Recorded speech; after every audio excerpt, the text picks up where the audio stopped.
ونتوكل عليه ونعوذ بالله من شرور أنفسنا ومن سيئات أعمالنا من يهده الله فلا مضل له ومن يضلل فلا هادي له ونشهد أن لا إله إلا الله وحده لا شريك له ونشهد أن محمدًا عبده ورسوله صلى الله تعالى عليه وعلى آله وأصحابه وبارك وسلم تسليمًا كثيرًا كثيرًا أما بعد فأعوذ بالله من الشيطان الرجيم بسم الله الرحمن الرحيم أفنجعل المسلمين كالمجرمين أفنجعل المسلمين كالمجرمين ما لكم كيف تحكمون أم لكم كتاب فيه تدرسون إن لكم فيه لما تخيرون أم لكم أيمان علينا بالغة إلى يوم القيامة إن لكم لما تحكمون سلهم أيهم بذلك زعيم أم لهم شركاء فليأتوا بشركائهم إن كانوا صادقين۔ سورہ قلم کی ان آیات پر کئی مہینوں سے درس چل رہا ہے۔ آج میں کوشش کروں گا تھوڑا ہم آگے بڑھ جائیں، سچی مچی میں ہم آگے چلے جائیں تھوڑا سا۔ اللہ تعالیٰ نے ارشاد فرمایا کیا یہ ممکن ہے کہ مسلم یعنی جو فرما بردار ہے اور جو اللہ کی نہ مان کے چلے تو دونوں کا انجام ایک جیسا ہو؟ یہ کیسے ممکن ہے؟ اس میں میں نے کئی مثالیں دی تھی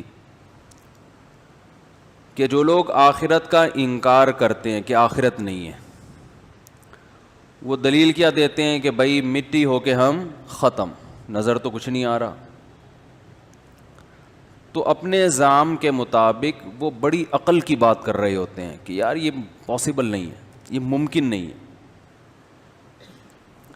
لیکن اللہ نے ایک اور بات کر دی کہ اگر یہ ممکن نہیں ہے اور ایسا نہیں ہوگا، اس کا مطلب اچھا کرو برا کرو رزلٹ بولو بھائی ایک جیسا، تو یہ اس سے زیادہ عجیب ہے کہ نہیں ہے؟ اللہ نے فرمایا کہ اس سے زیادہ عجیب ہے یا نہیں ہے؟ اور تم جس وجہ سے یہ عجیب سمجھ رہے ہو نا کہ مٹی ہو کے ختم کے دوبارہ کیسے، تو تمہیں یہ عجیب لگ رہا ہے، غور کرو گے تو یہ قابل تعجب ہے نہیں، کیونکہ اس سے زیادہ عجیب کام اللہ کر رہا ہے، تو دیکھ کے بھی کہہ رہے ہو کہ نہیں ہوگا۔ کیا انداز ہے دیکھو قرآن کا کہ اسی مٹی سے تو بنایا، یہ عجیب کام تھا کہ نہیں تھا؟ کیا ہو گیا بھائی؟ عجیب کام تھا۔ اچھا میں جو بیان کر رہا ہوں نا، اوپر جو خواتین بیٹھی ہیں، یہ بیان ان کے لیے بھی اسی طرح ہو رہا ہے جیسے آدمیوں کے لیے ہو رہا ہے، کیونکہ کمپلین آتی ہے کہ خواتین بیان کے دوران آپس میں بات اور چیت کرتی ہیں، بات چیت مستقل جاری رہتی ہے ان کی۔ تو بھائی اتنے دور سے آئے کیوں ہوں جب بیان سننا ہی نہیں ہے؟ بات چیت تو بہت ساری جگہوں پہ ہو سکتی ہے نا۔ تو جو خواتین بیان سن رہی ہیں، یہ بیان جیسے مردوں کے لیے ہے بالکل 100% اسی طرح میں اس وقت خواتین سے بھی خطاب کر رہا ہوں، تو وہ آپس میں بات چیت نہ کریں۔ میرے دماغ میں ہوتا ہے کہ خواتین بھی سن رہی ہیں، ان کا خیال یہ ہوتا ہے کہ شاید یہ ہمیں نہیں سنا رہے، یہ تو ہم غریبی میں بیٹھے ہوئے ہیں بس یہاں سننے کے لیے، کیونکہ پردے میں ہوتی ہے نا، تو وہ سمجھتے ہیں کہ ہم سے خطاب نہیں ہو رہا ہے، یہ تو آدمیوں سے خطاب ہو رہا ہے، ہم بیٹھے ہیں ویسے ہی دیکھیں کیا کوئی خاص بات اگر ہو گئی۔ تو جیسے میرے ذہن میں یہ ہے کہ آدمیوں سے خطاب ہے، بالکل اسی طرح خواتین سے بھی۔ تو یہ عقیدے کی اصلاح تو ان کی بھی ضروری ہے نا، بالکل اسی طرح جیسے آدمیوں کی ضروری۔ ابھی خواتین سے یاد آیا، ابھی ایک خاتون نے آدھا گھنٹہ پہلے اسلام قبول کیا، کرسچن خاتون تھی، USA نیشنل، اور ان کو جو لانے والے لوگ تھے ایک کو بھی انگلش نہیں آتی تھی۔ تو مجھے اندازہ ہوا کہ ماشاءاللہ ایجوکیشن ہمارے یہاں الحمدللہ سارے پڑھے لکھے لوگ، لیکن تو کیا حال ہے ایجوکیشن کا دیکھو یار، جو زبان 10 20 15 سال پڑھتے ہیں وہی نہیں آتی۔ اچھا خیر، تو میں یہ عرض کر رہا تھا کہ یہ عجیب، اللہ نے فرمایا کہ تمہیں لگتی ہے عجیب بات کہ مٹی سے دوبارہ کیسے بنو گے، اس وجہ سے تم مانتے نہیں ہو۔ تو اس کے دو جواب دیے گئے ہیں، بس کیا کریں، یہ موضوع ہے اتنا اہم نا، دماغ میں کھوپڑی میں یہ بات اگر بیٹھ گئی نا کہ حساب دینا ہے، تو سارے مسئلے حل ہو جائیں گے. قانون سے کوئی بھی سیدھا نہیں بنتا, یاد رکھو. قانون سے بس اس وقت تک سیدھا چلتا ہے جب تک ڈنڈا سر پہ موجود ہو. اللہ کے خوف سے اگر لوگ سیدھے ہو جائیں نا تو دنیا کا نظام سارا تبدیل ہو جائے. تو اصل چیز تو اللہ کا خوف ہے. انسان پر جب تک اللہ کا خوف نہیں ہوگا وہ سیدھا راستہ اختیار نہیں چلے گا.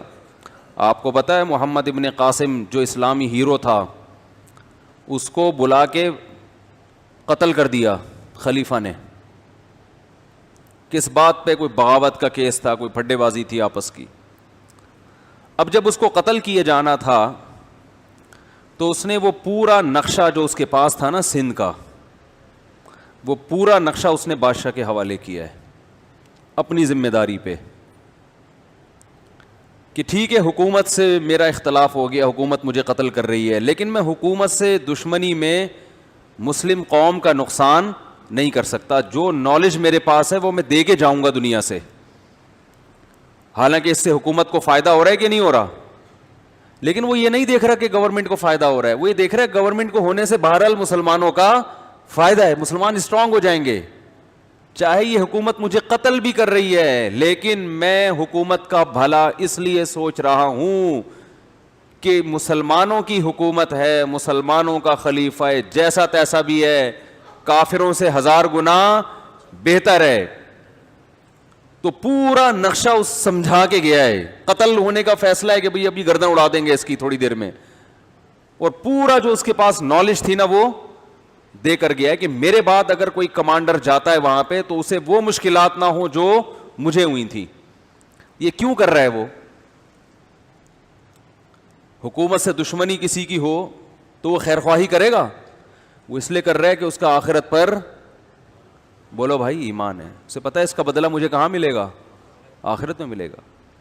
کتنے حکیم ہیں جن کے پاس صحت کے بڑے اچھے اچھے نسخے ہوتے ہیں, گنجے کے سر پہ بال اگانے کے نسخے. ایک مثال دے رہا ہوں, کوئی ایسا کینسر کا نسخہ, کوئی بھی چیز, وہ نہیں کسی کے ساتھ شیئر کرتے.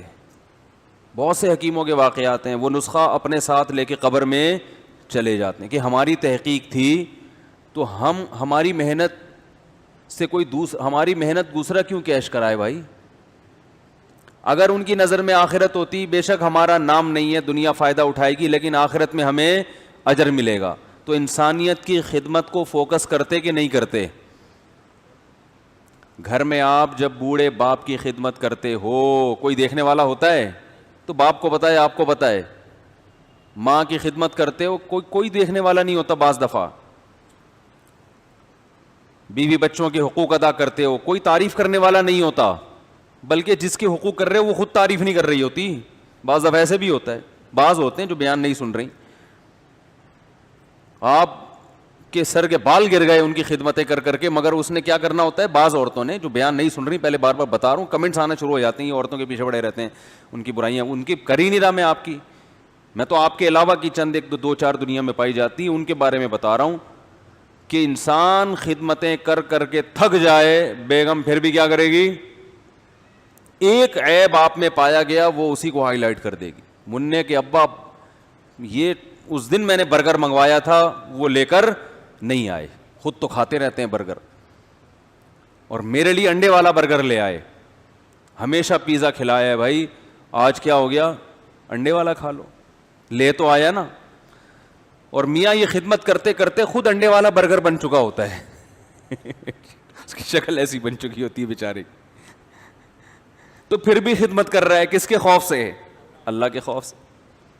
نیک عورتیں بھی ایسا ہی کرتی ہیں, شوہر سے وفا کرتی ہیں. بعض عورتوں کو پتہ ہوتا ہے میرے میاں کے 10 عورتوں سے چکر ہیں, لیکن وہ خود اپنے کردار پہ آنچ نہیں آنے دیتی. کہتی میرا میاں خراب ہے, لیکن اس کا ناجائز فائدہ اٹھا کے وہ خود مردوں سے دوستی نہیں لگاتی. غلط عورت لگا دے گی دوستی, کہے گی میرا میاں کون سا نیک ہے, جب وہ میرے ساتھ وفا نہیں کر رہا تو میں وفا کیوں کروں.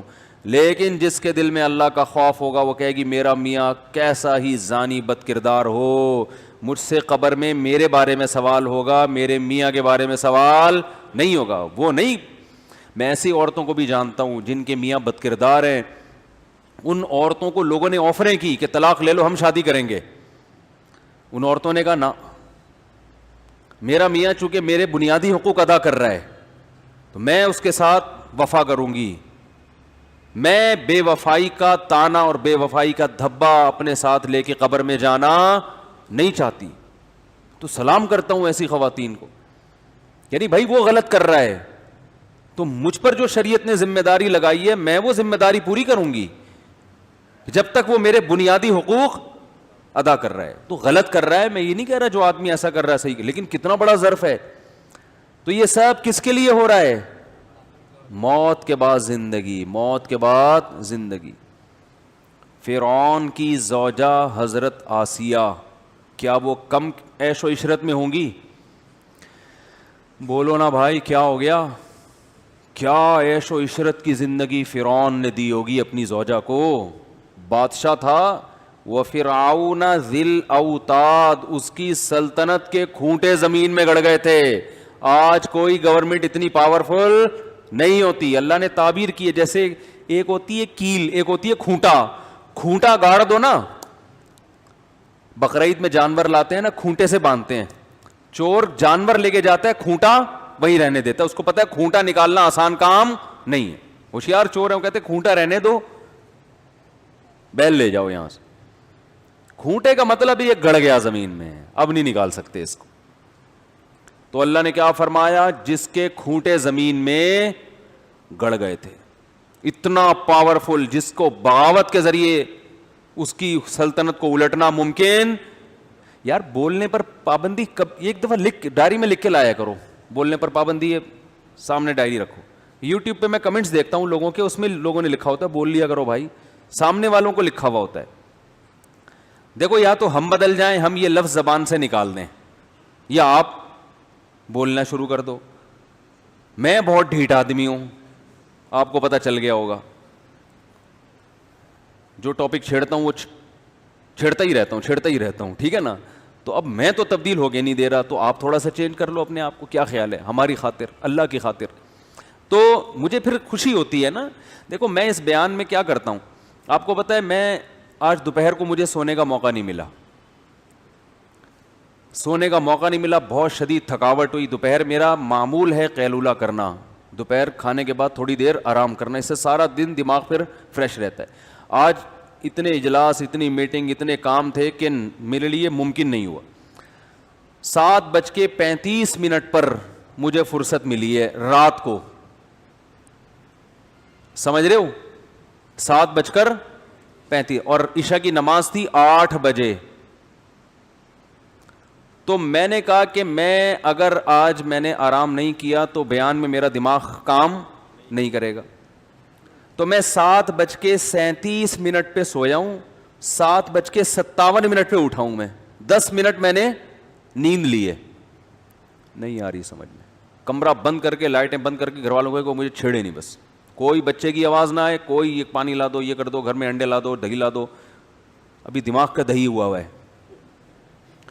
تو میں نے الارم لگایا, 7:37 ہو رہے ہیں اور 7:57 میں مجھے پتا ہے کہ 3 منٹ میرے لیے, بلکہ 58 کا الارم لگایا کہ 2 منٹ میرے لیے بہت ہیں وضو کر کے مسجد میں خشوع و خضوع کے ساتھ کھڑے ہونا, نماز پڑھانا. تو میں یہ 10 منٹ سویا ہوں اور میں الحمدللہ کیا ہو گیا, فریش. وجہ اس کی یہ کہ بھائی جب بیان کرے آدمی, لوگ آ رہے ہیں اتنی دور دور سے ٹائم نکال کے, تو تھکے ہوئے دماغ کے ساتھ یہ ان کے ساتھ ظلم ہے جو دور دور سے بیان سننے کے لیے آ رہے ہیں, یہ ان کے ساتھ زیادتی ہے. پھر نیٹ پہ لوگ سنیں گے, آپ تھکے ہوئے ہیں, دماغ کام نہیں کر رہا, کھوپڑی گھومی ہوئی, آپ پھر ادھر ادھر کی پھینکنا شروع کر دیتا ہے آدمی. میرے جس بیان میں آپ کو لگے نا مفتی صاحب پھینک رہے ہیں, سمجھ لو مفتی صاحب سوئے نہیں ہیں. یہ حقیقت ہے. یہ انسان لوہے کا بنا ہوا تھوڑی ہے, مٹی کا بنا ہوا ہے نا.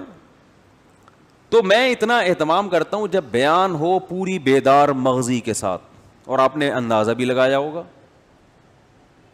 پوری بیدار مغزی کے ساتھ. مجھے پتا ہو میں بول کیا رہا ہوں, اس کے سائیڈ ایفیکٹ کیا ہوں گے, اس پہ اشکالات کیا ہو رہے ہیں, ان اشکالات کے جوابات. اچھا میں ایک دفعہ اپنا بیان سن رہا تھا, ایک دفعہ نہیں کئی دفعہ سنا ہے, تو اس میں ایک چیز مجھے نظر آئی. میں بیان کر رہا ہوں تو مجھے اشکال ہو رہا ہے, یعنی میں اپنا بیان سن رہا ہوں تو مجھے اشکال ہو رہا ہے, یار میں نے یہ بیان کیا, اس پہ تو ایک اشکال ہوتا ہے. تو فوراً میں نے اس اشکال کو بیان میں خود ہی اٹھایا ہے, اس کا خود ہی جواب دیا ہوا ہے. ایسا درجنوں دفعہ ہوتا ہے اپنا بیان جب میں سن رہا ہوتا ہوں نا, تو جو اشکال میرے ذہن میں ہو رہا ہوتا ہے تو میں کہتا ہوں کہ مولانا صاحب یعنی میں صاحب وہی اشکال کر کے اس کا جواب دے کے اس پہ جو اشکال ہو رہا ہے وہی تو میں کہتا ہوں یار صحیح چل رہا ہے, مارکیٹ میں حساب کتاب کیا چل رہا ہے, صحیح چل رہا ہے, اشکال جواب سارے خود بخود ہی حل ہو رہے ہیں.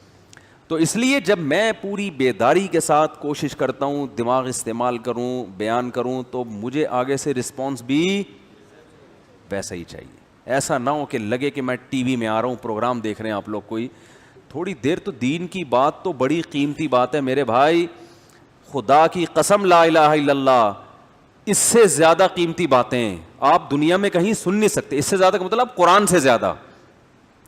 میرے بیان کرنے میں غلطی ہو سکتی ہے لیکن قرآن کی دعوت سے بڑھ کر دنیا میں کوئی دعوت ہے نہیں, چاہے میں ہوں یا کوئی بھی عالم ہو. اگر وہ قرآن کو ڈیفائن کر رہا ہے, اگر وہ دین کو ڈیفائن کر رہا ہے, تو اس کا مطلب وہ آپ کو آپ کا مقصد حیات بتا رہا ہے. یہ چیز گوروں کے پاس نہیں ہے. ابھی تھوڑی دیر پہلے 7:37 پہ کیوں اٹھاؤں, 7:15 بجے وہ انگریز خاتون آئی تھی جنہوں نے اسلام قبول کیا ہے, تو ان کو کلمہ پڑھانا وغیرہ وغیرہ ہوتے ہوتے 7:35 ہو گئے. اب مجھے بھاگنے کی جلدی تھی, اب میں تو نہیں یہ کر سکتا تھا نا ان کو بول دوں کہ بعد میں آئیں, وہ بیچاری اسلام قبول کرنے آئی ہے. تو وہ 7:37 پہ وہاں سے اٹھاؤں میں. تو اب مجھے ایک بات بتاؤ, یہ واقعات میں جو بیان کر دیتا ہوں نا, وہ فلاں مسلمان ہوئی ہے اپریشیٹ کرنے کے لیے. اب مجھے ایک بات بتاؤ, ایک گوری وہ ایک مولوی کے پاس آ کے اسلام قبول کر رہی ہے, دعوت اس کو کسی اور نے دی ہے, میں نے نہیں دی دعوت, میرے تو پاس آ کے صرف کلمہ پڑھا ہے اس نے, دعوت اس کو جو بھی محرک ہے وہ تو کوئی اور ہے, یا خود اس نے اسٹڈی کی ہوگی, مجھے نہیں پتا وہ کیوں ہوئی, اس کی ریزن مجھے معلوم نہیں ہے, اس نے خود اسلام کا مطالعہ کیا یا یہ کہ اس نے کسی نے تبلیغ کی, یہ مجھے تفصیل معلوم نہیں ہے, میرے پاس ٹائم بھی کم تھا تو میں زیادہ ڈیٹیل میں گیا نہیں. لیکن ایک بات میں آپ لوگوں سے پوچھتا ہوں, یار آپ کے پاس دنیا میں کوئی ایسی چیز ہے جو گورا آپ سے لینے کے لیے آئے؟ گورا آپ سے کہے یار, آپ پاکستان سے کہے یار موبائل بنا کے دو یار ہمیں, اور مولویوں سے بولو وہ موبائل بنا کے دیں, تم لوگ موبائل بہت اچھا بناتے ہو, آئے گا گورا آپ کے پاس؟ چڈی بنیان بہت اچھا بناتے ہو آپ لوگ, ایک مثال دے رہا ہوں, آئے گا؟ وہ کہے گا آپ لوگ الو بہت اچھا بناتے ہو معذرت کے ساتھ. تو کون سی چیز ہے جو گورا ہم سے لے گا؟ کچھ ہے ہی نہیں. ہاں کچھ چیزیں ہیں, وہ سیالکوٹ میں کچھ کھیلوں کے سامان ہم اچھے بنا لیتے ہیں, وہ بھی گوروں کے دور سے ہم نے بنانا شروع کیے ہیں. گوروں نے ہی تھوڑا بہت کچھ سکھایا تھا فٹ بال بنانا, تو انہوں نے دیکھا یہ تو ہم سے زیادہ اچھا فٹ بال بنا لیتے ہیں, بہت اچھا, یہ بندے کی فٹ بال بنا لیتے ہیں, تو پھر وہ ویسے والی فٹ بال بھی بہت اچھی بنا لیتے ہیں. تو اب مجھے ایک بات بتاؤ, کچھ دن پہلے ایک امریکن انگریز آیا ہوا تھا, اس کا بھی میں نے یوٹیوب پہ ڈالی تھی ویڈیو, اتنی بڑی داڑھی اس کی, بالکل دیکھنے میں پٹھان لگ رہا ہے, شلوار پہنی ہوئی ہے, قمیض پہنی ہوئی ہے, رنگ گورا, تو ایسا لگ رہا تھا, میں نے کہا شاید کے پی کے سے کوئی آیا ہے, تو انگلش بولنا شروع کی, پتہ چلا جی یہ تو یو ایس اے کا ہے, نیا نیا مسلمان ہوا ہے. وہاں یو ایس اے میں کسی پٹھان بھائی نے, کے پی کے سے تعلق تھا ان کا, انہوں نے اس پہ محنت کی اور وہ کیا ہو گیا, مسلمان. تو بھائی وہ ورنہ ہمارے پاس ہے کیا؟ لیکن ایک چیز اگر گورا ہم سے لیتا ہے تو وہ کیا لیتا ہے؟ اسلام. یہ اس کے پاس, بولو بھائی, نہیں ہے, یہ ہے ہی نہیں اس کے پاس. اسلام لے گا آپ سے, مسائل آپ سے پوچھے گا. عربوں کو صبح شام برا بلا کہتے ہیں, لیکن جب اسلام لیں گے تو عرب کے پاس چلے جائیں گے, سعودیہ چلے جائیں گے, پاکستانی علماء کے پاس آ جائیں گے, ہندوستان کے علماء کے پاس آ جائیں گے. ہانگ کانگ میں مفتی اعظم ہیں یہاں پاکستانی, جو وہاں گورنمنٹ نے ان کو باقاعدہ مفتی اعظم بنایا ہوا ہے. روزانہ درجنوں اگر نہ بھی ہوں تو کچھ نہ کچھ غیر مسلم ڈیلی بیسس پر ان کے ہاتھ پہ مسلمان ہو رہے ہیں ہانگ کانگ میں, جو وہاں کے مقامی ہیں. کچھ چائنیز مسلمان تھے. تو اتنا تیزی سے اسلام پھیل رہا ہے نا کہ آپ کی سوچ ہوگی, اتنا اسپیڈ سے پھیل رہا ہے. لیکن یہ خبریں ان کو ہائی لائٹ نہیں کیا جاتا, بہت تھوڑی بہت بتا دیا جاتا ہے کہ جی اتنے لوگ مسلمان ہو گئے, لیکن زیادہ یہ چیزیں بتائی نہیں جاتی ہیں. تو آپ مجھے بتاؤ کہ اس کا مطلب کہ وہ گورا بھی مانتا ہے کہ یار یہ چیز ہمارے پاس نہیں ہے. تو آپ اتنے بھی خالی نہیں ہو جتنا آپ اپنے آپ کو سمجھتے ہو. بھائی کلچر آپ کے پاس ہے, لائف کیسے گزارنی ہے یہ آپ کو پتا ہے. گورے کا کوئی ویژن ہی نہیں ہے. دیکھو ایک بات خوب اچھی طرح سمجھ لو, کسی کے لائف اسٹائل کو دیکھ کے متاثر نہ ہو, اس کے ویژن کو دیکھ کے متاثر ہوا جاتا ہے. ایک آدمی کا لائف اسٹائل بہت اچھا ہے, بہت محنت کر رہا ہے, وہ رات کو جلدی سو جاتا ہے, وہ صبح 4 بجے اٹھ کے جاگنگ کرنا شروع کرتا ہے جیسے چائنیز کرتے ہیں, ہارڈ ورکنگ, بہت محنت, کھانے پینے میں احتیاط, یہ اچھی بات ہے. لیکن ایک آدمی یہ سب کچھ کر رہا ہے, محنت کرتا ہے, ایکسرسائز کرتا ہے اور ٹریننگ لیتا ہے اور بہت زبردست طریقے سے, لیکن وہ یہ سب اس لیے کر رہا ہے کہ وہ ایک بہت بڑا اسمگلر ہے. ایک مثال دے رہا ہوں, اس کو یہ سارے کام کرنے کے لیے اپنی صحت کو مینٹین رکھنا پڑتا ہے. اس کی اکثر بارڈر پہ فوجیوں سے لڑائی ہوتی ہے, صحیح ہے نا. بھائی دیکھو دنیا میں محنت کے بغیر تو چور بھی کامیاب نہیں ہوتا نا. محنت اور کچھ نہ کچھ اپنی لائف میں مینجمنٹ تو لانی پڑتی ہے, ڈاکو کو بھی لانی پڑتی ہے.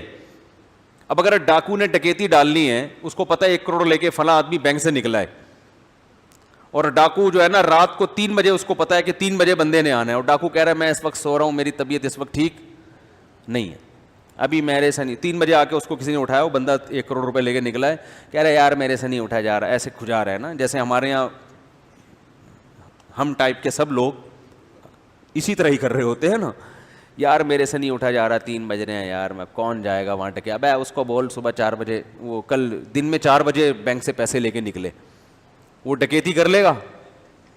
بھائی ڈاکو تو اتنا دماغ کا تیز ہوتا ہے نا, وہ صبح ممکن ہے 2:30 بجے نہائے اٹھ کے, اور اپنا حلیہ بھی چینج کرے کہ شکل سے میں ڈاکو نہ لگوں, کیپ پہنے, چشمہ لگائے, ٹھیک ہے نا, 3 پیس سوٹ, ٹائی, سب کچھ کر سکتا ہے وہ, اور اٹھ کے بھاگا بھاگا جائے. بہادر ہونا بھی ضروری ہے اس کے لیے. کتنی بیدار مغزی کے ساتھ بندے کو ٹریس کرے گا, کہاں جا کے اس کو روکنا ہے, کہاں پکڑنا ہے. تو اب دنیا میں ہے 1 نمبر کا چور, جہنمی, مرے گا جہنم میں جائے گا. ہمارے ہاں نا لوگوں کے ظاہری ایٹیٹیوڈ کو, ظاہری چال ڈھال کو, ظاہری لائف اسٹائل کو دیکھا جا رہا ہے. یہ بہت بڑا فالٹ ہے ہمارے معاشرے میں. 1 نمبر کا کوئی چور ہوگا, کپڑے اچھے ہیں, بات چیت کرنے کا سلیقہ ہے, تمیز ہے, نہاتا دھوتا ہے, ویل ڈن, بہت اچھا آدمی ہے. تو بھائی مجھے ایک بات بتاؤ, گورے کے پاس کوئی ویژن ہی نہیں ہے. انسان کی پہچان اس کے مقصد سے ہوتی ہے, اس کا ویژن کیا ہے. اس ویژن پر وہ کچھوے کی چال کر کے بھی اگر پہنچ رہا ہے نا, تو وہ اس شخص سے اچھا ہے جو خرگوش کی رفتار سے دوڑ رہا ہے مگر اس کا ہدف صحیح ہے نہیں. گورے کا مقصد عیاشی ہے, یہ ویژن ہی ٹھیک نہیں ہے. عیش و عشرت کی زندگی گزارنا ہے, تو عیش و عشرت کی زندگی گزارنے کے لیے اگر آپ صبح 4 بجے اٹھتے ہو کہ میری صحت بھی اچھی رہے اور میں فٹ فاٹ اور بالکل نہ مجھے شوگر ہو نہ بلڈ پریشر ہو, تاکہ میں زیادہ سے زیادہ عیاشی کر سکوں, تو اللہ کی نظر میں اس 4 بجے اٹھنے کی کوئی ویلیو نہیں ہے. یہ تو عیاشی کے لیے بھائی. تو عیاشی انسان کا ہدف اگر بنے گا, انسان کا گول عیاشی ہے, تو پھر اس عیاشی کو حاصل کرنے کے لیے آپ ایکسرسائز بھی کریں, جاگنگ بھی کریں, آپ کا اخلاق بھی اچھا ہو تاکہ لوگوں سے آپ کے تعلقات اچھے ہوں. تو یہ دنیا ان چیزوں سے متاثر ہوتی ہے. لیکن عقل مند آدمی کہے گا بھائی تو یہ سارے کام کر کیوں رہا ہے, کر کیوں رہا ہے تو یہ سارے کام, پہلے وجہ تو بتا. ریزن اگر صحیح نہیں ہوگی تو یہ قابل احترام نہیں ہے. اور ایک آدمی کا ہدف صحیح ہے, لیکن اس ہدف تک پہنچنے کے لیے اسٹائل ٹھیک نہیں ہے, اس کا اسٹائل ٹھیک نہیں ہے. مثلا اس کا ہدف ہے انسانیت کی خدمت تاکہ اللہ راضی ہو جائے. اب اس کو پتا چلا 4 بجے جو ہے نا وہاں غریب لوگوں میں صبح سحری تقسیم کرنی ہے, ایک مثال دے رہا ہوں, اور یہ کمبخت اٹھ ہی نہیں رہا. پولیس آئی, اس کو اٹھا کے جا یار وہ غریب بیٹھے میں, تو نے زکوٰۃ بانٹنے کا سوچا تھا. اب یہ 4 کے بجائے پہنچتا ہے 5 بجے اور دھوتی بنیان میں پہنچتا ہے, نہایا بھی نہیں, دانت بھی صاف نہیں کیے, منہ سے بدبو آ رہی ہے. تو ان تمام چیزوں پہ اس کو ملامت تو کی جائے گی, یار کچھ اپنا حلیہ صحیح کرو, ٹائم کی پابندی کرو. لیکن یہ اس پہلے آدمی سے اللہ کی نظر میں کروڑہ گنا بہتر ہے. بات آ رہی ہے سمجھ میں کہ نہیں آ رہی؟ اس کا ہدف صحیح ہے, ویژن صحیح ہے, جو گول جس کو یہ پہنچنا چاہتا ہے, اچیو کرنا چاہتا ہے, وہ گول صحیح ہے اس کا. ایک آدمی چرس کا بزنس کر رہا ہے بڑی ایمانداری سے, پوری کمپنی ہے چرس کی اس کی نا. اب اس نے کیا کیا, اس چرس کی کمپنی پہ پہلی بات تو یہ کہ جو چرس جس پیکنگ میں ہے وہ ایسی پیکنگ کے چرسیوں کو وہ پیکنگ ہی پسند نہیں آ رہی. چرسیوں کو تو گندی پیکنگ پسند آتی ہے نا. اس پہ اینٹی ڈپریشن لکھا ہوا ہے, چرس نام نہیں لکھا ہوا. پھر جتنی کمپنی میں صبح صبح صفائی ہوتی ہے, اسپرے ہوتا ہے, اور سینیٹائزر سے سب کے ہاتھ صاف کیے جاتے ہیں تاکہ کرونا نہ ہو, سوشل ڈسٹینس, ڈسپلن انتہائی درجے کا, کمپنی کا مینیجر ٹائم پہ پہنچتا ہے. یہ میں بڑی خاندانی مثال دے رہا ہوں اگر سمجھ میں آ جائے. مینیجر ٹائم پہ پہنچتا ہے, سارے ملازمین اپنی اپنی ذمہ داریاں پوری کر رہے ہیں. جو چرس کو کوٹنے والا ہے وہ ٹائم پہ آ جاتا ہے, وہ ڈنڈی نہیں مارتا, ایسا نہیں کہ 3 پڑیا کے بعد 1 پڑیا اپنی جیب میں, ایسا بھی نہیں ہے. ساری پیکنگ بہترین, آپ کو یوٹیوب پہ اس کی ویڈیوز آ رہی ہیں, کیا تمیز سے جو ہے نا یہ اینٹی ڈپریشن ٹیبلٹ تیار ہو رہی ہے. اور بڑا زبردست وہاں آپ مینیجر کے سے ملے, یار اس کا ایٹیٹیوڈ دیکھو, ایک ہمارا دیکھو زمزم بیچ رہا ہے, کم بہت بات کرنے کی تمیز نہیں ہے اس کو. ایسا ہی ہوگا نا, وہ دیکھو اس کا منہ میں گٹکا ہے اور زمزم بیچ رہا ہے اور بات کرنے کی اس کے پاس تمیز نہیں ہے. کپڑے دیکھو, ملازمین کوئی ڈھنگ سے ٹائم پہ پہنچتے نہیں ہیں, اور جو کمپنی ہے اس کے اندر کچرا, اور کوئی بات نہیں کرتا, گالیوں سے بات شروع کرتے ہیں اور ماموں بلب کے رشتہ داروں کو گالیاں دیتے ہیں. کوئی کسی سے تمیز سے بات نہیں کرتا, اور کرپشن بھی بہت ہے. زمزم میں بھی تو کرپشن ہوتی ہے نا, 4 کین تھے, 1 غائب کر دیا آپ نے درمیان سے. مدینہ کی کھجوریں بیچ رہا ہے وہ بیٹھ کے, لیکن تمیز نہیں ہے بیچنے کی. تو اب مجھے ایک بات بتاؤ, وہ جو چرس بیچ رہا ہے اور کمپنی اس کی بڑی زبردست اور سارا صفائی کا نظام, ملازمین کو تنخواہیں ٹائم پہ ملتی ہیں, پہلی تاریخ سے دوسری نہیں ہونے پر, بونس الگ ملتا ہے. پھر کمپنی کا جو مینیجر ہے وہ ملازمین سے الگ سے جا کے بھی خیر خیریت پوچھتا ہے, یار کوئی گھر میں ضرورت تو نہیں ہے, کوئی آپ کی بیوی بیوہ تو نہیں ہونے والی, ٹھیک ہے نا, اس کے ہم پہلے سے الاؤنس جاری کر دیں. اس کو پتہ ہے نا, ٹینشن وینشن واضح ہو جاتی ہے, انسان کو اندازہ ہو جاتا ہے کہ اس کے بیوہ, ان کی وائف کے بیوہ ہونے میں کتنا ٹائم باقی ہے, تو آپ کے بچوں کا کوئی انشورنس کروانی ہے کیا, وغیرہ وغیرہ. بڑا اچھا ایٹیٹیوڈ. بھائی جان اس کے باوجود وہ پان بیچنے والا جو ہے نا, جو کھوکھا لگا کے بیٹھا ہے, جس میں ڈسپلن کے علاوہ سب کچھ ہے, وہ اس سے کروڑا گنا بہتر ہے. حالانکہ دیکھنے میں آپ اس سے انسپائر ہو گئے جو چرس بیچ رہے ہیں. آپ اس کمپنی کا سسٹم دیکھو گے, بولے گے یار اصل میں تو کامیاب یہ لوگ ہیں, ان سے سیکھنا چاہیے. نہ بھائی, ان سے مت سیکھو, ان کے پاس تو کوئی ہدف ہی صحیح نہیں ہے. اور جو پان بیچ رہا ہے وہ کم از کم اتنی خطرناک چیز تو نہیں بیچ رہا نا, اس سے کم از کم یہ ویژن سیکھو کہ یار تو چرس کیوں نہیں بیچ رہا. وہ کہے گا بھائی پان کم نقصان دہ چیز ہے, میں نے کہا میں اپنے بزنس کے چکر میں لوگوں کا نقصان نہیں کروں گا. تو یہ چیز اس سے سیکھنے کی ہے پان والے سے, اور یہ اللہ کی نظر میں اس چرس والے سے کروڑا گنا بہتر ہے. گندا اور میلا ہونے کے باوجود, ڈسپلن نام کی کوئی چیز نہ ہو, پھر بھی یہ اس سے بہتر ہے, چاہے دھوتی بنیان میں بیٹھتا ہو. یہ آج دنیا پتہ ہے متاثر ہوتی ہے آپ کے ایٹیٹیوڈ سے, آپ کے ڈسپلن سے, آپ کی صفائی ستھرائی سے, جو کہ اچھی چیز ہے, لیکن یہ اصل نہیں ہے. یہ اصل نہیں ہے. اصل یہ کہ پہلے ہدف تو صحیح ہو, پھر اس ہدف تک پہنچنے کے 2 راستے ہیں, غلط اور ایک صحیح, اور پھر بہت زیادہ اچھا. تو جو بہت زیادہ اچھا راستہ اختیار کر رہا ہے وہ زیادہ اچھا ہے بھائی, اس کی تعریف کریں گے. جو غلط راستہ ہے اس کو کہیں گے یار تھوڑا تمیز سے چلو, لیکن ہدف تو ہو نا. تو اسلام آپ کو آپ کی زندگی کا ہدف بتاتا ہے کہ آپ پیدا کیوں ہوئے, اور کمال یہ کرتا ہے کہ آپ کو آپ کا ہدف بھی بتاتا ہے, اور دلائل سے ثابت بھی کرتا ہے کہ یہی آپ کا اصل ہدف ہے, کہ اس کے مقابلے میں کوئی ٹکنے والا نہیں ہے. میں دیکھو ایتھیسٹ کو چیلنج کرتا ہوں نا, کم بخت ایک بھی چیلنج کا جواب نہیں دیتے. ادھر ادھر کی شادیوں والے کلپ لے کے نا میرے وہ چلا دیتے ہیں. وہ دیکھو اس نے پھر کہہ دیا کم عمری میں شادی کی جائے. ابے بھائی اسلام شادی سے تھوڑی شروع ہوتا ہے, وہ تو میرا بیان اتفاق سے شادی سے شروع ہو جاتا ہے, اسلام تھوڑی شروع ہو رہا ہے. تم میرے بیان پہ اعتراض کرو کہ مفتی صاحب کا بیان شروع ہی 4 شادیوں سے ہو رہا ہے, یہ قابل اعتراض بات ہے, لیکن اسلام تھوڑی اس سے شروع ہو رہا ہے. اسلام تو پہلے توحید کے عقیدے سے شروع ہوتا ہے, پھر اس میں جو ہے نا وہ بت پرستی کی مخالفت ہے, پھر انسان کو انسانوں کی غلامی سے نکال کے اللہ کی غلامی. ایسا انسانوں کو اسلام نے انسانوں کی غلامی سے نکالا ہے کہ ہٹو بچوں. دنیا میں جتنے لبرل لوگ ہیں نا آپ کو حکومتوں کے غلام بنا رہے ہوتے ہیں, آپ کو انسانوں کے غلام بنا رہے ہوتے ہیں, آپ کو باس کا غلام بنا رہے ہوتے ہیں. اسلام آپ کو ان تمام غلامیوں سے آزاد کر. ارے آپ کو ماں باپ کا غلام نہیں بنا رہا ہے بھائی, جو سب سے بڑے حقدار ہیں. کسی کی فرما برداری کرنا, کسی کے احسانات کا بدلہ چکانا یہ الگ چیز ہے, اس کا غلام بن جانا الگ چیز ہے. غلامی سے نکال رہا ہے. تبھی باپ کو سجدہ کرنے کی اجازت نہیں ہے, ماں کو سجدہ کرنے کی اجازت نہیں ہے. اور ماں باپ کو بھی کہا کہ انسان کے جو بنیادی حقوق ہیں ان میں آپ کو بھی اپنی اولاد کے حقوق میں بھی دخل اندازی کی اجازت, بولو نا بھائی, نہیں ہے. تو ہاں ان کے احسانات زیادہ ہیں, تو احسان فراموشی اچھا کام نہیں ہے. تو میرے بیانات میں نا ملحد لوگ جو ہے نا وہ شادیوں وادیوں کا ٹاپک نکال کے, 4 شادیاں بچوں کی, یہ نکال کے نا پھر کلپ بناتے ہیں.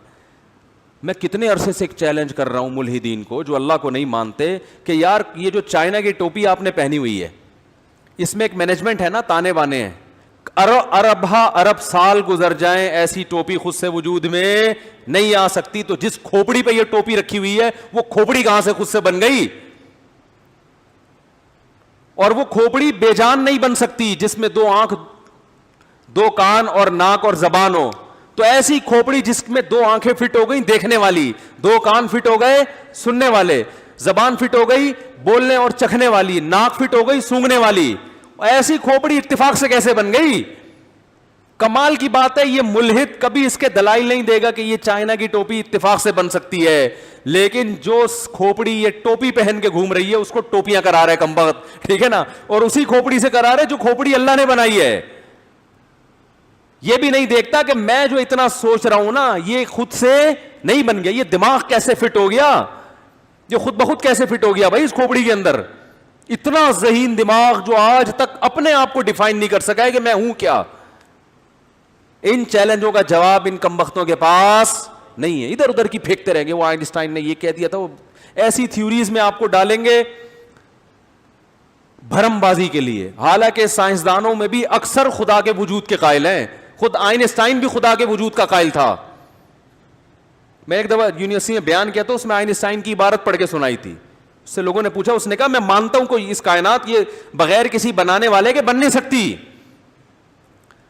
کچھ ایک سائنسدان ہیں جن کی کھوپڑی صحیح کام نہیں کر رہی, انہوں نے انکار کر دیا. تو اور ظاہر ہے جیسے ڈاکٹروں میں 1 نمبر بھی ہوتے ہیں 2 نمبر بھی ہوتے ہیں, مولویوں میں بھی 1 نمبر بھی ہوتے ہیں 2 نمبر بھی ہوتے ہیں, سیاستدانوں میں 1 نمبر بھی 2 نمبر بھی, حکیموں میں 1 نمبر بھی 2 نمبر بھی, تو سائنسدانوں میں بھی 1 نمبر بھی ہوتے ہیں اور 2 نمبر بھی ہوتے ہیں. یہ کوئی ایسا نہیں ہے دنیا میں کہ سائنسدان کی زبان سے نکلے ہوئے الفاظ وہ جناب ایسے خوبصورت الفاظ ہیں کہ اب وہ انسانیت کے لیے مشعل راہ بن گئے اور اب اس کو کوئی چیلنج نہیں کر سکتا. اور بار بار یہ بات میں ریپیٹ کرتا ہوں, ڈاروین کی تھیوری یہ تھیوری ہے, یہ ریسرچ نہیں ہے. یہ سائنسدان خود مانتے ہیں کہ نظریہ ہے کہ اگر خدا کو نہ مانا جائے تو پھر شاید ایسے بنی ہوگی کائنات. اگر بالفرض نہ مانا جائے اللہ کو تو پھر شاید ہو سکتا ہے اس طرح بنی ہو. یہ ریسرچ ہی نہیں ہے. جو ریسرچ نہیں ہے اس کو اٹھا کے آپ نے ساری دنیا پہ تھوپ دیا اور خدا کا انکار کر کے انسانوں کو درندہ بنا دیا. کیونکہ آپ اپنی ڈکشنری سے اگر خدا کو نکال دو گے تو پھر صرف خدا نہیں نکلے گا, خدا سے متعلق جتنے احکام ہیں وہ سارے ختم. خدا نکل گیا تو اس کا مطلب اسلام گیا, قرآن گیا, رسول گئے, سارے پیغمبر, تعلیمات سب. انسان جب اتفاق سے وجود میں آیا ہے تو اتفاق سے بنی ہوئی چیزوں کا کوئی ویژن بولو نا نہیں. وہ تو گدے گھوڑوں کی طرح زندگی گزارتے ہیں, صبح اٹھے جدھر منہ مار لو جا کے, بس عیاشی عیاشی عیاشی عیاشی عیاشی, عیش و عشرت. اور جب بڑھاپے میں عیاشی کا ٹائم مارکیٹ سے شارٹ ہونا شروع ہوتا ہے, ختم, تو پھر ڈپریشن. اکثر تو ان میں آپ کو پتہ ہے رپورٹ ہے کہ خودکشی کرنے والوں میں زیادہ تر ایتھیسٹ ہوتے ہیں. اور یہ لبرلزم جو پھیل رہا ہے نا ہمارے معاشرے میں, جو ہمارے نوجوان لڑکے لڑکیاں ان پروفیسروں سے متاثر ہیں جو اسلام کے خلاف باتیں کرتے ہیں, ان کو میں آپ کو ایک بات بتا دوں کہ آخرت تو تباہ ہوگی, آپ کی دنیا کا بیڑا غرق سب سے پہلے ہوگا. دنیا میں اس سے بڑی انسان کو ڈپریشن نہیں ہے کہ وہ اللہ کا انکار کر دے. اس کے بعد جو لائف گزرتی ہے نا, کیا کریں, بات سے بات نکلتی ہے. قیام و طعام چل رہا ہے نا, وہ ہوٹل والا بعض دفعہ رائتا بھی لے آتا ہے, چٹنی بھی لے آتا ہے, تو قیام و طعام میں تو ہوتا رہتا ہی ہے. وہ ایک دفعہ میں اکثر یہ واقعہ بتاتا ہوں, ایک صاحب کانچ کے برتن بیچ رہے تھے اور پوٹلے میں بند کر کے, جیسے گلی میں ہوتے ہیں نا, پھر رہے ہوتے ہیں. تو ایک صاحب کی عادت تھی, جب بھی کسی چیز کے بارے میں پوچھتے تھے یہ کیا ہے, تو ٹھوکر مار کے پوچھتے تھے. تو اس بیچارے بیوپار نے وہ کانچ کے برتن نیچے رکھے, سیٹھ صاحب نے کہا کہ رکھ دو. اس کو نہیں پتا تھا سیٹھ صاحب کو کہ اس کے اندر کانچ ہے. تو ٹھوکر ماری, بولا یہ کیا ہے, تو کہتے ہے نہیں تھا ہے نہیں تھا, ختم, اب کچھ بھی نہیں ہے. تو بات کیا چل رہی تھی؟ ہاں, تو اب وہ جو ایک آدمی کو چمگادڑ کھانے سے, یا پتہ نہیں کس چیز سے, ڈاکٹروں کو پتا ہوگا, بعض کہتے ہیں چمگادڑ کھانے سے ہوا ہے, تو وہ گلے ملا اور اس کو کسی سے ملنے کے قابل نہیں چھوڑا. لیکن اس کو بھی تو بعد میں پتا چلا, 15 دن بعد پتا چلا ہوگا مجھے کرونا ہو گیا, تو وہ بھی 20-25 لوگوں سے گلے ملا, اور جو جس سے ملتا رہا ہوتے ہوتے آج پوری دنیا میں کرونا پھیل گیا ہے. تو بالکل اسی طرح لوط علیہ السلام کی قوم سے پہلے ہزاروں سال تک لڑکوں سے بدفعلی کا کوئی تصور تھا ہی نہیں. لوگ جانتے ہی نہیں تھے یہ بھی کوئی چیز ہے. بھئی اللہ نے مرد اور عورت کو ایک دوسرے کے لیے بنایا نا, جانوروں میں بھی ایسا ہی ہے کہ مرد اور عورت ایک دوسرے کے لیے ہے, تو کوئی بھی نہیں کرتا تھا. علماء نے, مفسرین نے لکھا ہے کہ شیطان ایک بچے کی شکل میں آیا اور ورغلایا کسی کو, اور اس کی طبیعت مائل نہیں ہوئی, لیکن شیطان نے اسے یہ کام کروایا, اور بالآخر آہستہ آہستہ جس نے یہ کام کیا اس کے دل سے غیرت نکلتی چلی گئی. وہ گندگی جو کروڑوں روپے دے کے بھی انسان اس پہ آمادہ نہیں ہوتا نا, ظاہر ہے جس کو نہیں پتا نا ان چیزوں کا, اس کو کروڑوں روپے بھی دیں اور کہیں کہ کسی سے ایسا ریلیشن قائم کرو, کہے گا بھائی یہ ممکن نہیں ہے, دل مائل نہیں ہوگا اس کا اس طرف. لیکن شیطان نے پہلی دفعہ یہ کام کروایا, پیسے دے کے یا کس طریقے سے, انسانی شکل میں آ کے, یا لوگوں کے دل میں وسوسے ڈال کے, یا عین ممکن ہے اس قوم میں نکاح کو مشکل بنا دیا گیا ہو. تو پہلی دفعہ جس نے کیا, دل پہ پتھر رکھ کے, طبیعت مائل نہیں, حالانکہ وہ غیر مسلم تھے, لیکن اس کے باوجود, غیر مسلم ہونے کے باوجود اس کی طبیعت اس کی طرف مائل نہیں ہو رہی تھی کہ یہ انسان کے کرنے کا کام نہیں ہے. لیکن جس کے ساتھ کیا, جس نے کیا, آہستہ آہستہ توبہ چونکہ کی نہیں, تو وہ اس غیرت کے خلاف کام کو, بے شرمی کے کام کے عادی ہو گئے. جیسے پہلی دفعہ شرابی کو دیکھ کے بھی گھن آتی ہے, شرابی کے منہ سے اتنی بدبو آتی ہے نا. مجھے تو اللہ کا شکر ہے تو شرابی ہمارے معاشرے میں نظر نہیں آتے اتنے, لیکن کبھی کوئی بھولا بھٹکا نظر آ جائے تو ہم تو کافی لمبی دور سے نکل جاتے ہیں, ہمیں پتہ ہے بدبو آ رہی ہوگی, گھن آتی ہے اس سے. اللہ ہم سب کو بچا کے رکھے, ہمارا کمال نہیں تو اللہ نے ہمیں بچایا ہوا ہے. تو آپ بتاؤ وہ بوتل منہ سے کیسے لگا لے گا جس میں بدبو آ رہی ہے, لیکن پہلی دفعہ نہ چاہتے ہوئے لگاتا ہے, اور پھر عادت پڑ کے پھر اس کی لت پڑ جاتی ہے. تو اسی طرح میرے بھائی ہر گناہ میں یہ مسئلہ ہے. تو جب یہ گرل فرینڈ بوائے فرینڈ کا سسٹم ہندوؤں میں آیا, عیسائیوں میں آیا, یہ ایسے ہی نہیں آ گیا, پہلی دفعہ کسی نے غیرت کی قربانی دی ہے, اور آہستہ آہستہ معاشرے میں پھر ڈیبیٹ ہوئی, اس کو پھیلایا گیا, ہوتے ہوتے سب اسی کلچر کے. پھر میرڈ لائف اور بغیر شادی کے لائف میں کوئی فرق نہیں, بلکہ شادی شدہ لائف کو لوگ بیوقوف سمجھنا شروع کر دی. اب گدھے گھوڑے ہوتے ہیں نا, گدھے گھوڑوں کا یہی ہے, تھوڑی دیر کا ایک ان کا ریلیشن ہوتا ہے, اس کے بعد وہ الگ, خواہش پوری ہوئی چھوڑ دیا اس کو. کچھ تھوڑا سا زیادہ ایگریمنٹ ہو جاتا ہے, کسی کا 6 مہینے کا, کسی کا سال کا, لیکن یہ کوئی لیگل تو نہیں ہے نا, لیگل تو نہیں ہے نا. بوائے فرینڈ باپ تو نہیں ہوتا نا, باپ تو وہی ہوتا ہے جس کی بیوی ہو اور اس سے اولاد پیدا ہوئی ہو. وہ الگ بات ہے, انہوں نے بوائے فرینڈ کو بھی باپ قرار دے دیا ہے, تو قرار دینے کو تو کچھ بھی گورنمنٹ کی طرف سے پابندی نہیں ہے, لیکن سوال پیدا ہوتا ہے پھر اس میں اور لیگل باپ میں فرق کیا ہے. تبھی اسلام نے ایک دو ٹوک بات کی ہے, بھائی جو بوائے فرینڈ ہے وہ باپ نہیں ہو سکتا. باپ کون ہوگا؟ الولد للفراش، رسول اللہ صلی اللہ علیہ وسلم کی صحیح حدیث ہے، جس کی بیوی کے ہاں بچہ پیدا ہوگا تو اس عورت کا شوہر اس بچے کا باپ ہوگا، بوائے فرینڈ باپ نہیں ہو سکتا، کہیں بھی کاغذ میں اس کا نام اسلام ڈالنے کے لیے تیار نہیں ہے، ورنہ لیگل انلیگل میں فرق ختم ہو جائے گا نا. تو اللہ، میں مثال دے رہا تھا کہ اللہ تعالیٰ نے قرآن میں دلائل کی انبار لگا دی ہیں، تو وہ بس بات کو ختم کرتا ہوں، پھر وہی افنجعل المسلمین کالمجرمین پہ آج بھی ختم ہو گئی آیت. تو پھر اگلے ہفتے آگے چلیں گے انشاءاللہ. اگلے ہفتے یہ والی آیت پڑھوں گا ہی نہیں، آپ نے یاد دلانا ہے، اگلی والی آیت پڑھنی ہے اگلے ہفتے. تو اب بات چلی ہے، تو انسان موت کے بعد کی زندگی کو کیوں نہیں مانتا؟ اس لیے کہ وہ کہتا ہے کہ مرنے کے بعد جب مٹی ہو کے ختم ہو جائیں گے تو دوبارہ زندہ کیسے ہوں گے، یہ بات ساڈی عقل وچ نہیں آتی. تو ختم، بس فنش. ان ہی الا حیاتنا الدنیا نموت ونحیا. مشرکین کہتے تھے بس یہی دنیا کی زندگی ہے، مریں گے جئیں گے، اور ککھ بھی نہیں ہے، کچھ بھی نہیں ہے، ختم، فنش. تو عقل سے بالا تر ہے، بعید ہے. تو اللہ نے کیا کیا؟ اللہ نے کیا جواب دیا؟ فرمایا دو چیزوں پہ غور کرو. نمبر ایک، یہ تمہاری عقل میں نہیں آ رہا کہ مر کے مٹی ہو کے ختم ہو جاتے ہیں، تو یہ کیسے عقل میں آ رہا ہے کہ اگر واقعی ختم ہی ہونا ہے تو اس کا مطلب اچھے اور برے کیا ہیں؟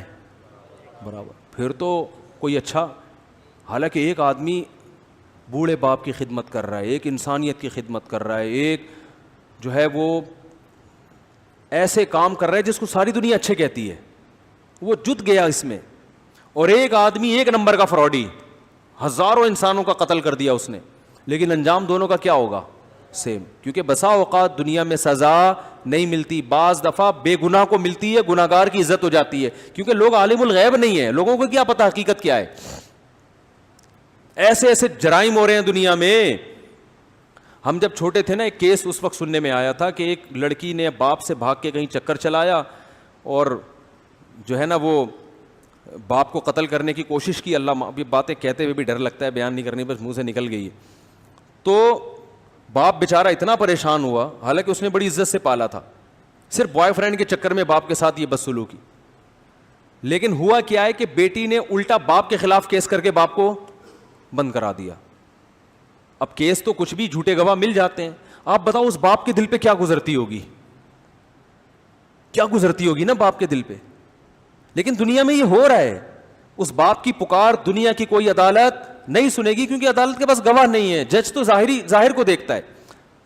یو کے میں ایک کیس ہوا ہے، وہ تو مجھے خود ایک صاحب نے بتایا کہ میرے بیٹے نے جائیداد کے چکر میں مارنے کی کوشش کی، اور پتہ نہیں کہ جب نہیں ہوا تو کیس بنا کے بالآخر میں نے اس کو جب جیل کے اندر بھجوا دیا تو مجھے ترس آیا اس کے اوپر، میں نے اس کو بری کروا دیا.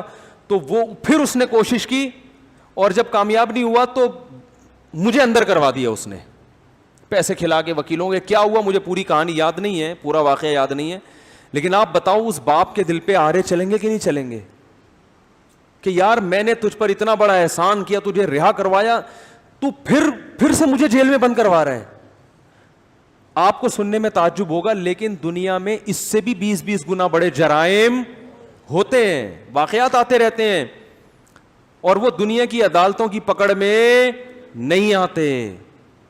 تو اس کا مطلب بھائی پھر اس کائنات کو بنانے والا تو بڑا ظالم ہے، اس نے تو کوئی حساب کتاب کا دن رکھا ہی نہیں ہے. اس لیے اللہ کہتے ہیں اگر تمہیں یہ سمجھ میں نہیں آتا کہ مر کے مٹی ہو کے زندہ کیسے ہوں گے، افنجعل المسلمین کالمجرمین، تو تمہیں یہ کیسے سمجھ میں آ جاتا ہے کہ سب برابر، ختم. یہ تو اس سے بھی زیادہ عجیب بات ہے. لہذا اس کی عقل پہ ماتم کرو جو حساب و کتاب کا منکر ہے، اس کی عقل پہ ماتم مت کرو جو کہہ رہے ہیں مر کے مٹی ہو کے دوبارہ زندہ ہوں گے. دوسری بات، یہ جو تمہیں عجیب لگ رہا ہے کہ مر کے مٹی ہو کے دوبارہ زندہ کیسے ہوں گے، تو اگر کائنات میں تم غور کرو گے تو یہ قابل عجیب چیز تمہیں عجیب لگے گی نہیں، اس لیے کہ اس سے زیادہ عجیب کام ہم کر چکے ہیں. مٹی سے بنا کے دوبارہ مٹی بنا چکے ہیں تمہیں. منہا خلقناکم، اسی مٹی سے بنایا، تو عجیب کام تھا کہ نہیں تھا؟ ابے دیکھو کیسے ہوتا ہے نا، ماں سے بچہ کیسے پیدا ہوتا ہے، کوئی نہ کوئی آنکھ ناک سب کچھ پیدا ہو کے باہر آ کے دودھ بھی پی رہا ہے، پھر ہنس رہا ہے، کھیل رہا ہے، پھر چلتا پھرتا، عجیب.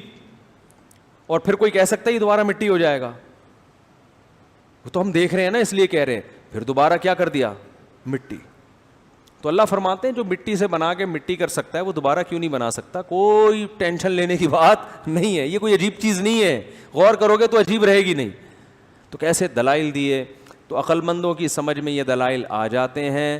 احمق اور بیوقوف جو شہوت پرست ہیں, جو چاہتے ہیں ہماری عیاشی میں خلل واقع نہ ہو, ان کی سمجھ میں یہ باتیں نہیں آتی, وہ انکار ہی کرتے رہتے ہیں. تو اللہ تعالیٰ ہماری عقل کو بصیرت دے, ہماری عقل کو صحیح استعمال کرنے کی ہمیں توفیق دے. جلدی جلدی مسائل دے دیں.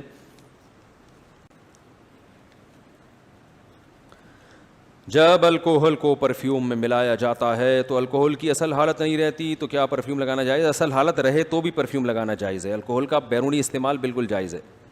مفتی صاحب, ایک میرا دوست ہے, وہ لڑکی کے پیچھے پاگل ہو گیا ہے, وہ اس کو بالکل, یہ کیا لکھا ہوا ہے, بھاؤ نہیں دیتی. یہ کوئی نئی چیز آئی ہے مارکیٹ میں, بھاؤ نہیں دیتی ہے, یہ نیا ڈائلاگ تو مجھے نہیں پتا یار. یہ نیا ڈائلاگ مجھے بغیر بتایا آپ نے مارکیٹ میں لے آیا, اس کو انڈیا سے آیا یہ, اس کو بھاؤ نہیں دیتی. اچھا اب آ گیا تو بس آ گیا. تو بھائی وہ اس لیے بھاؤ نہیں دے رہی کہ تم پاگل ہوئے, وہ پاگل تھوڑی ہوئی ہے. ٹھیک ہے نا, تم پاگل ہوئے ہو, وہ پاگل نہیں ہوئی. تو اس کو چاہیے کہ بھاؤ بالکل بھی نہ. اور ایسے لوگ کہیں اچھی جگہ شادی کر لینا تو ان کی کھوپڑی دوبارہ سیٹنگ پہ آ جائے.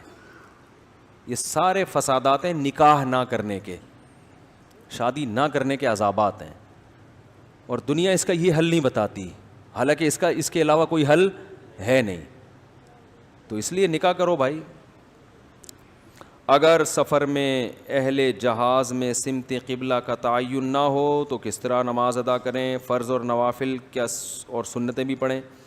دیکھو جہاز میں جب سفر ہوتا ہے تو پہلے سوچ لیا کرو کہ جہاز کہاں سے کہاں جائے گا, اس حساب سے خود قبلے کا تعین کر لیا کرو. میں پتہ ہے کیا کرتا ہوں, جیسے بھی ہم آسٹریلیا میرا سفر ہوا تو میں نے ورلڈ میپ میں دیکھا کہ آسٹریلیا کے لیے جہاز کا رخ کدھر ہوگا.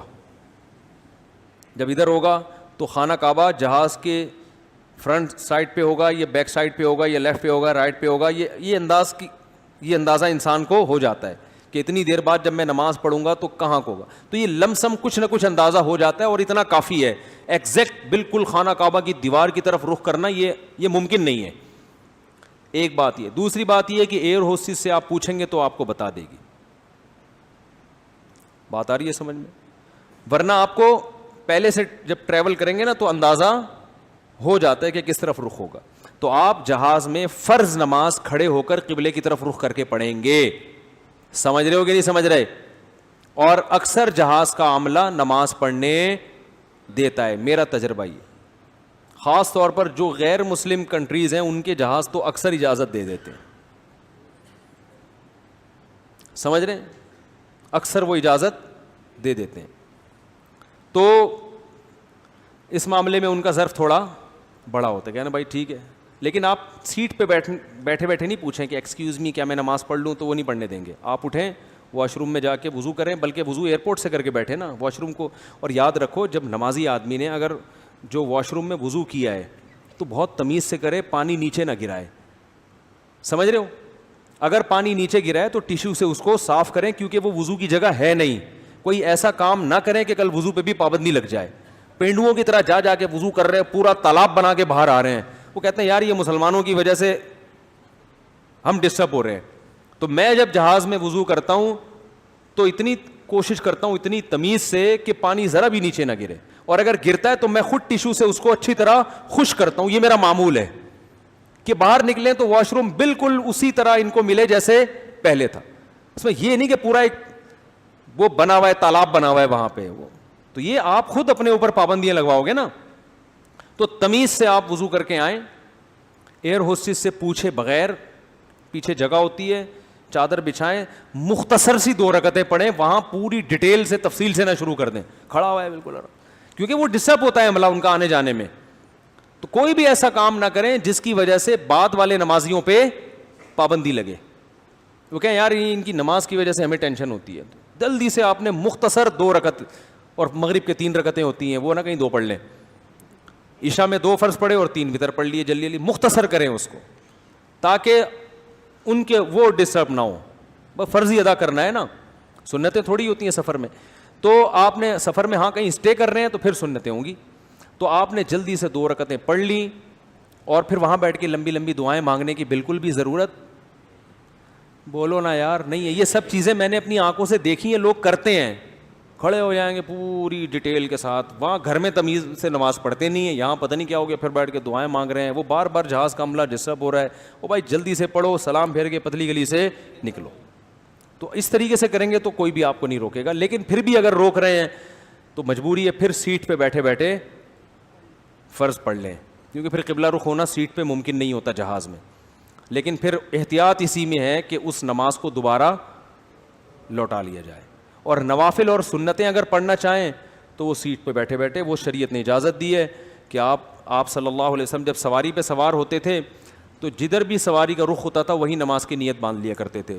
تو نفل نماز جو ہے یا سنت آپ سواری پہ بھی پڑھ سکتے ہیں. تو آپ اگر گاڑی میں جا رہے ہیں, بس میں W11 میں بیٹھے ہوئے ہیں تو وہاں بھی نیت کر سکتے ہیں, اللہ اکبر کہہ کے ہاتھ باندھ لیں, رکوع میں تھوڑا جھک جائیں, سجدے میں تھوڑا زیادہ جھک جائیں, لیکن جیب پہ نظر رکھیں آپ, کیونکہ نماز جب آپ پڑھیں گے تو W11 بھی ہو اور نماز بھی ہو تو نماز کافی مہنگی پڑ جائے گی آپ کو, ثواب بہت زیادہ ملنے کا اندیشہ ہے اس نماز میں. آپ تو جہاز کے عملے سے لڑیں نہیں, 2-3 دفعہ اس سے گزارش کر لیں, نہیں ہے تو پھر فتویٰ علماء کا یہی ہے کہ پھر مجبوری میں سیٹ پہ بیٹھے بیٹھے پڑھ لینا جائز ہے.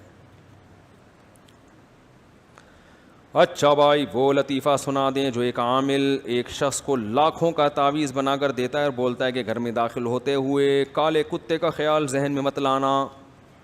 یہ سب کو پتہ چل گیا لطیفہ. ایک صاحب نے مجھے کہا تم مجھے فلاں چیز دلوا دو, وہ چیز مجھے 35,000 میں مل رہی ہے, میں اس کو 61,000 میں دلوا سکتا ہوں, جبکہ میں اس کے لیے بھاگ دوڑ کر رہا ہوں. اگر اس کو معلوم چل گیا تو وہ کبھی نہیں دے گا. یہ دھوکہ ہے میرے بھائی. وہ سمجھ رہے آپ اس پر احسان کر رہے ہو اور آپ نے اپنا کھانچا وہاں پہ کھولا ہوا ہے. تو یہ دھوکے سے پیسے کمانا ٹھیک نہیں ہے. جس لڑکی کی خلا ہو گئی ہو اس لڑکی کی عدت کتنے دن ہوگی. اگر خلا واقعی ہو گئی ہے, ہو گیا ہے, یہ مؤنث لفظ نہیں ہے, خلا ہوتا ہے ہوتی نہیں ہے. اگر خلا ہو گیا ہے یعنی خلا نامے پہ شوہر نے سگنیچر کر دی ہیں, تو علماء کا اس میں اختلاف ہے. بعض کہتے ہیں 1 دفعہ مینسز آ کے گزر جائیں گے عدت پوری ہو جائے گی, اور بعض کہتے ہیں 3. فقہ حنفی میں تینوں امام حنیفہ, امام ابو یوسف, امام محمد کا اتفاق ہے کہ اس کی عدت بھی 3 مینسز ہی ہے. سمجھ رہے ہیں؟ تو اگر کسی عورت کو خلا بھی ہوا ہے تو بھی 3 مینسز ہی عدت اس کی پوری کرنی پڑے گی, اس کے بعد کہیں نکاح کر سکتی ہے. اگر ہم کسی کمپنی میں کام کرتے ہیں اور کمپنی ہمیں گاڑی دیتی ہے جس میں 50% قیمت کمپنی دے گی اور 50% ہم دیں گے, مگر کمپنی گاڑی کیش کے بجائے قسطوں پر دے گی, اور قسطوں پر ملنے کی وجہ سے جو اضافی رقم ہوگی وہ بھی 50% اور ہم بھی 50% ہی دیں گے, تو اس میں بنیادی شرائط کیا ہونی چاہیے؟ سود. بھائی اس کا طریقہ یہ ہونا چاہیے کہ یا تو دونوں مل کے خریدیں, آپ بھی اور کمپنی بھی دونوں مالک ہوں, اور کہیں یہ کیش پہ اس کی قیمت جتنی ہے تو آدھے آپ دیں, اور قسطوں پہ یہ مہنگی مل رہی ہے تو اسی وقت طے کر لیں کہ ہم نے یہ قسطوں پہ لینی ہے, پھر آدھے پیسے کمپنی دے آدھے آپ دیں اور دونوں مالک ہوں گے. لیکن ایسا ہوتا میرے خیال میں ایسا ہوتا نہیں ہے. زیادہ تر یہ معاملہ سودی ہوتے ہیں. تو جو معاملہ ہونا وہ معاملہ کسی سے پوچھیں کہ کیا ہو رہا ہے, تو اس کے بعد جواب دیا جائے گا, ورنہ اسلامک بینک سے لے لیں. اللہ تعالیٰ سمجھنے کی عمل کی توفیق عطا فرمائے. آخری سوال ہے بس یہ, آپ کہتے ہیں گاڑی اور لباس اچھے ہونے چاہیے, تو کیا یہ چیز تکبر کی علامت نہیں ہے؟ یہ تو صحابی نے نبی سے پوچھا تھا, یا رسول اللہ میں چاہتا ہوں میرے لباس اچھا ہو, میرے جوتے اچھے ہوں, تو کیا یہ تکبر نہیں ہے؟ آپ نے فرمایا نہیں, تکبر نہیں ہے. ان اللہ جمیل یحب الجمال, اللہ جمیل ہے, جمال کو پسند کرتا ہے. اللہ خود حسین ہے, جمیل ہے, تو یہ چیزیں کوئی تکبر کی علامت نہیں ہے. پھر آپ نے فرمایا تکبر یہ ہے بطر الحق, حق کو دھتکار دینا. کوئی حق بیان کر رہا ہے, آپ کو اپنی بے عزتی محسوس ہو رہی ہے, آپ صرف اپنی انا کی وجہ سے اس کا انکار کر دو. یا غریب کو کیا سمجھنا؟ کم تر. آپ کے پاس اچھا لباس ہے, اچھے جوتے ہیں, اچھی بات ہے, لیکن جس کے پاس نہیں ہے آپ اس کو حقارہ سے دیکھنا شروع کر دیں. ابے تیری اوقات کیا ہے, تو سینڈل تو دیکھ اپنے, ابے تو اپنا پاجامہ تو دیکھ. تو یہ کیا ہے؟ بولو نا بھائی, تکبر. آپ کے پاس گاڑی, آپ رکشے والوں کو راستہ ہی نہیں دے رہے گزرنے کا کہ میں لینڈ کروزر میں ہوں, میں تجھے اوور ٹیک کرنے کیوں دوں تجھے. یہ بھی ہوتا ہے لوگوں میں, ابے تیری اوقات کیا, تو کیوں گزر رہا ہے یہاں سے, پورے روڈ پہ میں ہی چلوں گا بس. تو یہ کبر ہے. ڈرو اللہ کے عذاب سے. آپ لینڈ کروزر میں ہو جتنا, لیکن رکشے والے کا بھی آپ کو پورا احترام کرنا پڑے گا. آپ بولو بھائی یہ مجھے اللہ نے دیا ہے, بھیک میں ملی ہے لینڈ کروزر, اس کو اللہ نے جو دیا وہ اس کا ہے, تو مجھے بھی اللہ نے دی ہے, جب چاہے گا چھین لے گا. تو اس لیے روڈ پہ چلتے ہوئے دوسرے کا کیا کرنا ہے؟ احترام کرنا ہے. لیکن بائکوں والوں میں جو تکبر ہے نا، حالانکہ دکان پکوڑوں کی اور باتیں کروڑوں کی، بائک والا ایسے جا رہا ہوتا ہے جیسے اس کے باپ کا روڈ ہے، CD70 رکھی ہوگی پھٹیچر سی، تکبر کی کوئی چیز ہے ہی نہیں اس میں. چلو 1 to 5 ہو پھر بھی تھوڑا بہت سمجھ میں آتا ہے. پرانی سی سڑی ہوئی موٹر سائیکل ہوگی، مجھے تو واسطہ پڑتا ہے نا، بیچ میں ایسے جا رہا ہوگا، باپ کا روڈ ہے، ہارن دو، نہیں ہٹتا ہی نہیں اپنی جگہ، تھوڑی دیر میں پیچھے مڑ کے دیکھے گا ایسے تکبر سے. لینڈ کروزر والے کو کبر سے تکبر سے دیکھ رہا ہوتا ہے، تیری اوقات کیا ہے. ہوتا کہتے ہیں اس کی حرکتیں دیکھو. ہمارے کو استاد ہے حضرت مفتی ابوالبابا صاحب نا، ان کو اللہ نے بڑا باڈی ماشاء اللہ بڑے لہیم شہیم ہے، تو جب گاڑی میں بیٹھتے ہیں تو پتہ نہیں ہوتا کہ کتنے لہیم شہیم ہیں. وہ کہتے ہیں میں ایک دفعہ جا رہا ہوں، میرے سامنے سائیکل والا نا، اور وہ غریب آبادی سے گزر رہے تھے، سائیکل والا روڈ کے بیچ میں چل رہا ہے، یہ ہارن بجا رہے ہیں، راستہ ہی نہیں دے رہا. تو جب بار بار انہوں نے ہارن بجایا تو وہ پیچھے مڑ کے نا غصے سے دیکھ رہا ہے، ایسے نا ایسے توہین کر رہا ہے، کیا مسئلہ ہے، جیسے لڑنے کے لیے تیار ہو. تو مفتی صاحب کہتے ہیں، استاد جی کہتے ہیں ہمیں غصہ آیا کہ یار یہ تو کمبخت تو راستہ تو دے، پھر ایسے مڑ کے دیکھ رہا ہے. تو کہہ رہے میں نے گاڑی روک لی، میں نے کہا ٹھیک ہے نمٹتے ہیں اس سے ذرا. اب اس کو جب وہ گاڑی میں تو نظر آ نہیں رہے تھے پورے، تو جب انہوں نے گاڑی کا فرنٹ کا دروازہ کھول کے نکلے ہیں تو استاد جی کے الفاظ ہیں کہ میں جب نکلا تو اس کو اندازہ ہوا یہ تو ختم ہی نہیں ہو رہے، وہ ماشاء اللہ لہیم شہیم، یار یہ تو نکلتے ہی جا رہے ہیں، اینڈ ہی نہیں ہو رہا. کہہ رہے میں نکلتے جب نکلتے پورا نکل گیا نا، تو ایسا سائیکل پہ بیٹھ کے ایک دم اس نے ریس لگائی ہے، ایسا بھاگا ہے، وہ اتنا ہنسے کہنے والے اس کی یہ حرکت دیکھ کے. تو اسلام کہتا ہے کہ لینڈ کروزر میں بھی اگر بیٹھے ہو تو آپ میں تکبر نہیں ہو. اور یہاں تکبر کون کر رہا ہے؟ سائیکل والا، وہ یوں ایسے باپ کا روڈ سمجھ کے چلا رہا ہوتا ہے. تو اچھے کپڑے پہننا، اچھے جوتے رکھنا، بال تمیز سلیقے کے، یہ تکبر نہیں ہے. نبی صلی اللہ علیہ وسلم نے ایک شخص کو دیکھا، پراگندہ بال تھے، آپ نے اس سے فرمایا، پراگندہ بال اور عجیب میلے کچیلے سے کپڑے، آپ نے فرمایا کہ اللہ نے تم کو مال نہیں دیا جس سے اپنے بالوں کو صحیح کر لو، اپنے لباس کو صحیح کر لو؟ اس نے کہا بہت ہے. آپ نے فرمایا ان اللہ یحب ان یرا اثر نعمتہ علی عبدہ، اللہ یہ چاہتے ہیں کہ اللہ نے جب کوئی نعمت دی ہے تو اس کے آثار نظر آنے چاہیے. اس لیے حکیم الامہ مولانا اشرف علی تھانوی رحمہ اللہ نے لکھا ہے کہ مدرسے میں غریب طلبہ بھی ہوتے ہیں، دولت مند بھی، تو اس میں کوئی حرج نہیں ہے کہ دولت مندوں کا لباس تھوڑا زیادہ اچھا ہو، غریبوں کا لباس اس حساب، تو اس میں کوئی حرج نہیں ہے. ہاں غریب کو احساس کمتری نہیں کرنی چاہیے کہ بھائی یہ دنیا ہے ختم ہو جائے گی، اصل کیا ہے؟ اعمال. تو جب اللہ نے دیا ہے تو پھر 50 ہونڈا 50 رکھنا یہ غلط ہے. بائکیں رکھو خاندانی، گاڑیاں رکھو خاندانی، پیسہ دیا تو اچھی گاڑیاں رکھو، اچھی بائکیں رکھو، اچھی جگہ گھر لو، اچھا کھانا کھاؤ. اور یہ غریبوں والا جو ہے نا میں نے جو اکثر کہا نا، کچھ لوگ جیب کے غریب ہوتے ہیں، وہ تو اللہ کی طرف سے کچھ سوچ کے غریب ہوتے ہیں. تو دل کا غریب اور سوچ کا غریب اچھا نہیں ہوتا. اپنے اوپر بھی خرچ کرو، لوگوں پہ بھی خرچ کرو، اچھا لگتا ہے. یاد کھاتا پیتا اچھا لگتا ہے، کھلاتا ہوا اچھا کھاؤ بھی رج کے، کھلاؤ بھی رج کے، گاڑی بھی خاندانی ہونی چاہیے. لوگ دیکھیں تو بولیں ہٹو بچوں، گاڑی کے آگے لکھوا لو ہٹو بچوں. مجھے تو بڑا اچھا لگتا ہے. کوئی اگر اللہ نے دیا، نہیں دیا تو خام خواہ میں شو بازی اچھی چیز نہیں ہے، ادھار لے لے کے. مجھے تو اچھا لگتا ہے جب رکشے والے نے لکھا ہوتا ہے نا ہٹو بچوں، میں کہتا ہوں یار اللہ نے اس کو کم پیسے دیے لیکن اسٹائل کیسا دیا ہے؟ مالداروں والا. سوچ کا غریب نہیں ہے. اس رکشے کو کیسا چھمک چھلو بنایا ہوا ہوتا ہے یار ایسا اس پہ چمک پٹیاں لگائی ہوئی ہوتی ہیں. اچھا لگتا ہے کہ یار رکشہ دیا ہے لیکن دل غریب نہیں ہے. تو دل کا غریب ہونا بری بات ہے. اللہ عمل کی توفیق عطا فرمائے. بہت زیادہ ہو گیا یار. سبحانک اللہم و بحمدک.